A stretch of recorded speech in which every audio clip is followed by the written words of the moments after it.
Welcome back, everybody. So we're diving into Chapter 4 this time of The Book of Why by Judea Pearl and Dane McKenzie, specifically prepared for us by Amir Rafe. That's right. And this chapter is all about confounding. Confounding, right. Mm. Yeah, and I don't know about you, but like this whole concept of, confounding these hidden variables, it always kind of blows my mind how they can just like totally throw off research. It's like, how do you even know what you're looking at? Yeah. Yeah. No, it really is. It highlights how difficult it is to pinpoint cause and effect. But what's interesting is that this idea, this concept, this problem of confounding, it's been around for centuries. Even in ancient Babylon, people were grappling with this idea. In fact, the chapter opens with a story about Daniel. Oh, okay. Yeah, so Daniel, who basically challenged the king's dietary decree with like a proto-scientific experiment. Hold on, wait, like biblical Daniel. Okay, yeah, no, you've got my attention now. Tell me more. Right. So the king, he demands that everyone eat meat and drink wine. Right. Like, that's what you're going to do. But Daniel's like, no, hold on. Me and my buddies, we want to try a vegetarian diet just for 10 days. And we'll see how we compare to the meat eaters. Okay. And it's incredible. Like, he had a control group, a comparison over time. It's like an early randomized controlled trial. Yeah, and spoiler alert, Daniel and his crew, they thrived on that veggie diet. All right. But I'm guessing this is where the confounding like sneaks in. Right. Exactly. So the question is, what if Daniel and his friends were just naturally healthier to begin with? Okay, yeah. That pre-existing difference could totally skew the results. Oh, really? And this happens all the time in modern research. Like, take that study about walking and longevity. If you just observe that people who walk more live longer, you might think, oh, walking makes you live longer, but Well, it could be that younger people are more likely to walk briskly and less likely to die from, well, anything at all. right. So age, in this case, is a confounder. It's Yeah. messing with our results. So how do researchers even untangle that mess? Like, how do they figure out what's really going on? Well, that is where the beauty of randomized controlled trials comes in, or RCTs. Ah. So by randomly assigning people to either walk a lot or a little, you essentially level the playing field.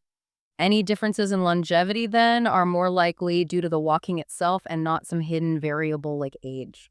So the randomization acts like a kind of scientific reset button, making those hidden variables less influential. Exactly. And that's not all. RCTs, they eliminate both known and unknown confounders, Okay. which makes them incredibly powerful. Right.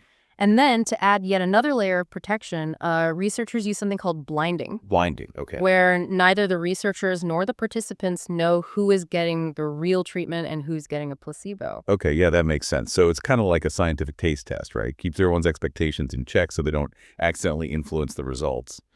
But I'm guessing RCTs can't solve every problem, right? There are going to be some limitations. You're absolutely right. While RCTs are considered like the gold standard, they're not always feasible or ethical. Imagine trying to study the effects of smoking or obesity. You can't exactly force people into those categories for the sake of research. Yeah, of course. Yeah.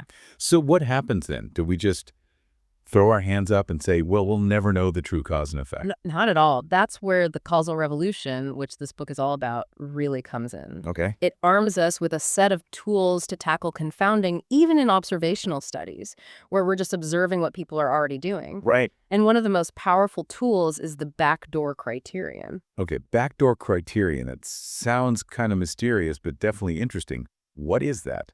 It is. So think of it this way. Imagine you're in a castle, and you've got like these non-causal paths that are like secret tunnels Okay, yeah. that are allowing like sneaky invaders to bypass the main gate. Okay, I see where you're going with this. The backdoor criterion helps us seal those tunnels off, ensuring we're only measuring the true causal effect. Got it. And we do that using something called causal diagrams. So we're basically drawing a map of cause and effect, Right. and then figuring out where those sneaky back doors are so we can slam them shut. You got it. And the book actually has these confounding games that walk you through how to use causal diagrams to spot and block these misleading pathways. Want to try one? Absolutely. Let's see if I can outsmart those confounding invaders. Okay, so get ready for this. Sometimes, even trying to control for something can totally backfire. Oh, really? It's called M-bias, named after the shape it makes on a causal diagram. M-bias. Okay, sound ominous. Give me the scenario. What's going on here? All right, so imagine we're testing a new drug. We'll call it X. Okay. And we want to see how it affects patient recovery, Y. Right. We also know about a genetic marker. We'll call that A, the severity of the illness. C, And whether the patient gets nauseous as a side effect, B. Okay, so we've got the drug, recovery, genes, illness severity, and nausea. Got it. So what's connected to what here? Like, how do these all relate? Okay, so the drug X can affect both recovery Y and nausea B. Makes sense. The genetic marker A can influence both nausea B and illness severity C. Okay. And of course, how severe the illness is C will impact recovery Y. Okay, yeah. I'm already starting to see the M forming here. Nausea is like the middle point, right? Exactly. Influenced by both the drug and the genes. Right. And here's the crucial point. There's no direct link between the drug and the severity of the illness. Okay. The only way the drug influences recovery, besides potentially through nausea, is that direct path from X to Y. Okay, so if we want to know the real effect of the drug on recovery, Yeah. we shouldn't need to control for anything, right? You got it. Because that nausea collider is already blocking that backdoor path. Exactly. But here's where the track lies. Traditional statistics might say, hey, nausea is linked to both the drug and recovery. Let's control for it. Oh, no. So you're saying that controlling for something that seems totally important could actually create a bias. Yeah. I'm starting to see why these causal diagrams are so crucial.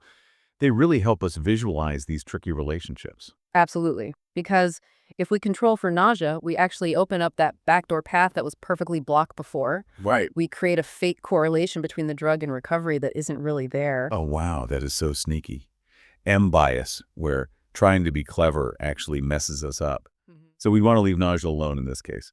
Are there other situations where we need to be extra careful? Absolutely. One common pitfall is when we have a mediator variable, something that's actually part of the cause and effect chain. A mediator, like a middleman in the whole process. Exactly. It helps explain how the treatment leads to the outcome. Let's say we're looking at exercise X and its impact on reducing heart disease risk, Y. Cholesterol levels, Z, could be a mediator here. Okay, so exercise might lower cholesterol, which then lowers heart disease risk. So Z, cholesterol, is explaining that link between exercise and heart disease risk. Precisely. But if we controlled for cholesterol, we'd essentially be saying, let's ignore how exercise is working its magic. We'd be blocking the very mechanism we're trying to understand. Oh, wow. It's like saying, let's see how exercise affects your heart, but pretend cholesterol doesn't exist? Right. That would give you a totally skewed result. It would. Controlling for a mediator is like cutting the wires in the middle of the circuit. Right. The effect won't get through. Okay, my mind is officially blown. This is making me rethink, like, everything I thought I knew about analyzing data.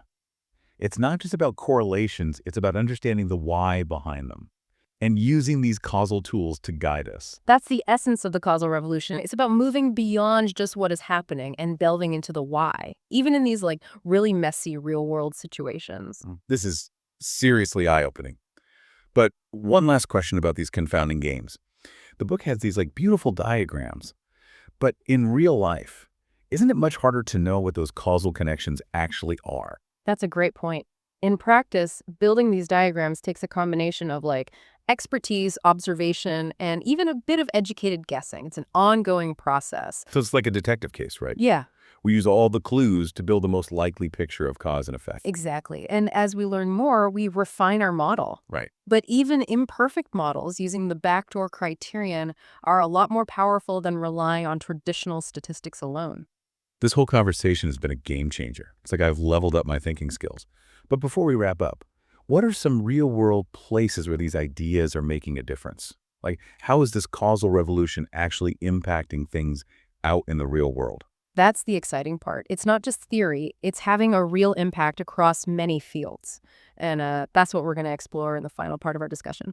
Okay, so we spent a lot of time talking about confounding causal diagrams, backdoor criterion, these confounding games. But I'm ready for the big picture. How is this causal revolution actually changing things out in the real world? Like, where's the rubber meeting the road here? Yeah, that's the exciting part. It's not just theoretical. It's having tangible effects across a bunch of different fields. Like, take healthcare, for instance. So many treatment decisions have been based on these observational studies. And we know now those are vulnerable to all sorts of bias. Right, because you can't always do an RCT for everything, right? Right. Ethically, logistically, sometimes it's just not possible. Exactly.